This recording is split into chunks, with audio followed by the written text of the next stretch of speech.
शिव शंभो ओम शं ओम शं ओम शं। नमस्कार, एस्ट्रो पार्क में आपका स्वागत है। आपकी सेवा में उपस्थित हूं स्वामी आत्मविश्वास महेश चंद्र पुरोहित। प्रिय दर्शकों, जो नए दर्शक पहली बार कनेक्ट हुए हैं, जिन्होंने चैनल को सब्सक्राइब नहीं किया, कृपया कर दें और इस वीडियो को देखें। आज हम चर्चा करने जा रहे हैं शिववास विचार के बारे में। भगवान शंकर का पूजन हम करते हैं, रुद्राभिषेक करते हैं, तो शिववास देखने की परंपरा है। शिवजी का वास, शिववास अर्थात शिवजी का वास कहाँ होता है, उसी आधार पर पूजन का फल प्राप्त होता है। तो जैसे ही हम मुहूर्त देखते हैं पूजन के लिए, तो मुहूर्त के साथ साथ हमें शिववास भी देखना चाहिए। भगवान शिव का निवास प्रत्येक तिथि को अलग अलग स्थानों पर बताया गया है।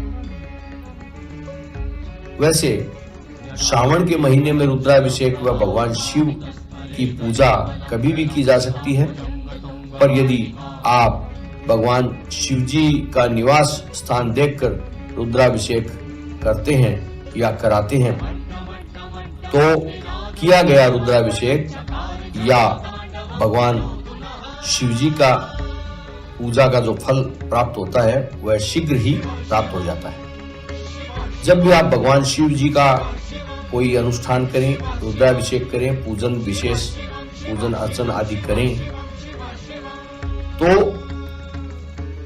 आप जो है शिववास देखना न भूलें। शिववास तिथि एवं फल क्या होता है, कौन सी तिथियों को होता है और कैसे इसको देखना चाहिए, तो मुहूर्त के अनुसार तिथियां लिखी गई है। महाशिवरात्रि शिवजी के विशेष दिन के कारण श्रेष्ठ होती है। श्रावण मास में तिथि या मुहूर्त देखने की आवश्यकता नहीं होती है, अतः पूरे श्रावण पर्यंत रुद्राभिषेक कर सकते हैं। अर्थात महाशिवरात्रि में और श्रावण में शिववास देखने की आवश्यकता नहीं। अन्य समय पर हम जब भी पूजन या रुद्राभिषेक करते हैं, शिववास देख लेना चाहिए। तो शिववास का ज्ञान कैसे होता है? वर्तमान तिथि को 2 से गुणा करें और 5 जोड़ें, और जो जोड़ने के बाद जो योगफल आए उसमें 7 का भाग दें। वर्तमान तिथि कैसे लें? वर्तमान तिथि शुक्ल पक्ष की प्रतिपदा से गणना करनी चाहिए। शुक्ल पक्ष की पहली तिथि से गणना करें। 15 तिथियां शुक्ल पक्ष की हो जाएगी और बाकी 15 तिथियां कृष्ण पक्ष की हो जाएगी। यानी 15 और 15 30 तिथि ऐसे गिने आप। 15 के बाद 16, 17, 18, 19, 20 ऐसे। तो उस हिसाब से तिथि देख ले आप, कौन सी तिथि है जिस दिन पूजन करना हो। उस तिथि को आप 2 से गुणा कर लें, उसमें 5 जोड़ दें और 7 का भाग दें। 7 का भाग देने के पश्चात जो शेष रहे, उसी हिसाब से आप शिव जी का वास निर्धारित करें। शेष 1 रहे तो शिववास कैलाश में होता है, 2 रहे तो गौरी पार्श्व में यानी गौरी के समीप होता है, 3 रहे तो वृषारूढ़ होता है, मतलब वृषभ पर सवार होते हैं भगवान शिव। शेष यदि 4 रहे तो सभा में होता है। शेष 5 होने से ज्ञान वेला में, इसका भी श्रेष्ठ फल होता है इसका। यदि शेष 6 रहे तो क्रीड़ा में, तथा शेष 0 रहे तो शमशान में होता है शिव जी का वास। अब ये कौन सा फल शुभ है, कौन सा अशुभ है, इसको देखने के लिए हम ये देखते हैं। उससे पहले ये अवश्य याद कर लीजिए कि किस तरह से शिववास देखना होता है, ये आपको याद हो जाना चाहिए। तिथि से द्विगुणी कृत्वा तामे पंच समाजये सप्तमी हरेत भागम शेषे शिववाससम एक शेषे तु कैलाशे द्वितीये गौरी सन्निधौ तृतीये वृषभारूढौ सभायां च चतुर्थके पंचमे तु क्रीडायां भोजने च षष्ठकम् सप्तमे श्मशाने च शिववास प्रकीर्तितः है। इसके अनुसार आप जो है याद कर सकते हैं। अब एक जो शेष बचा है, तो शिवजी का वास कैलाश पर्वत पर होता है, उसका फल सुख होता है, शुभ होता है, वो सुख देता है, इसलिए उसमें पूजन करना चाहिए। दो शेष बचे तो गौरी संग होता है, वह भी सुख एवं संपत्ति प्रदान करता है। तीन शेष बचे तो वृषभारूढ़ होता है, बैल पर सवार शिवजी होते हैं, जो अभिष्ट सिद्धि को प्रदान करने वाला ये होता है। चार शेष बचे तो सभा में होता है शिवजी का वास, वह यह संताप देने वाला होता है। पांच शेष हो तो भोजन करते हैं शिवजी उस समय, जो पीड़ादायक होता है उसका फल, उसमें पूजन करना पीड़ादायक होता है। और छह शेष हो तो क्रीड़ा में होते हैं, यह कष्ट प्रदायक होता है।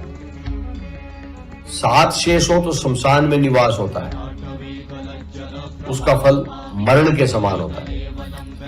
इसका तात्पर्य यह हुआ कि 1, 2, 3 ये श्रेष्ठ होता है,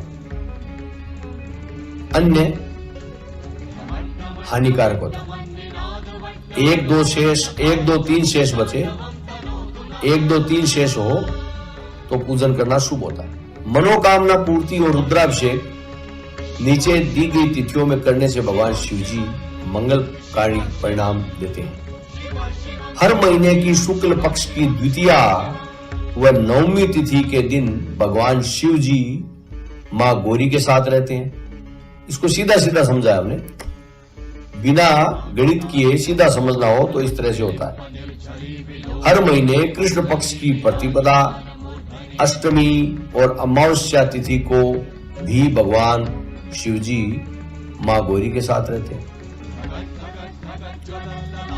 कृष्ण पक्ष की चतुर्थी और एकादशी को महादेव कैलाश पर वास करते हैं।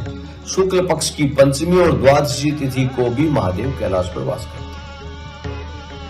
कृष्ण पक्ष की पंचमी और द्वादशी तिथि को शिवजी नंदी पर सवार होकर पूरा विश्व भ्रमण करते हैं।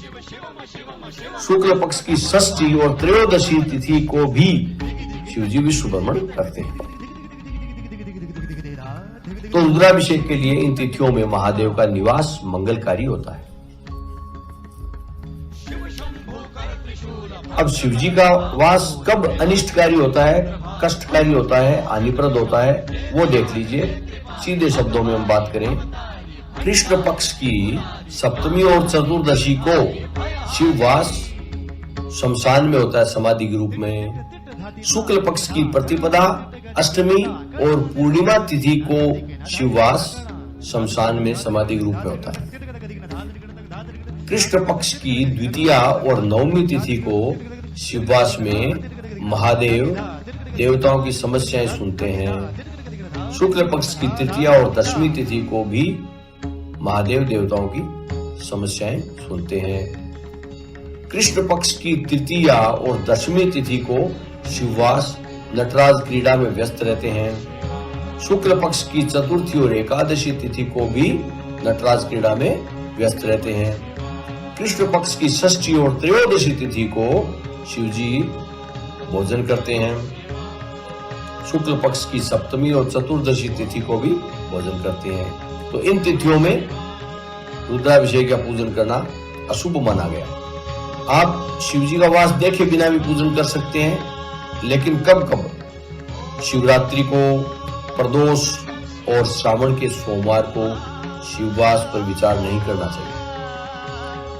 सिद्धपीठ में या ज्योतिर्लिंग के क्षेत्र में भी शिववास का विचार न करें। रुद्राभिषेक के लिए स्थान और समय दोनों हमेशा मंगलकारी होते हैं। इस प्रकार से प्रिय दर्शकों, शिव का वास देख करके आप रुद्राभिषेक या पूजन करें तो लाभप्रद होगा। वीडियो अच्छा लगा हो तो लाइक कर दें, कमेंट करते रहें, शेयर भी कर दें। आज इतना ही, नमस्कार।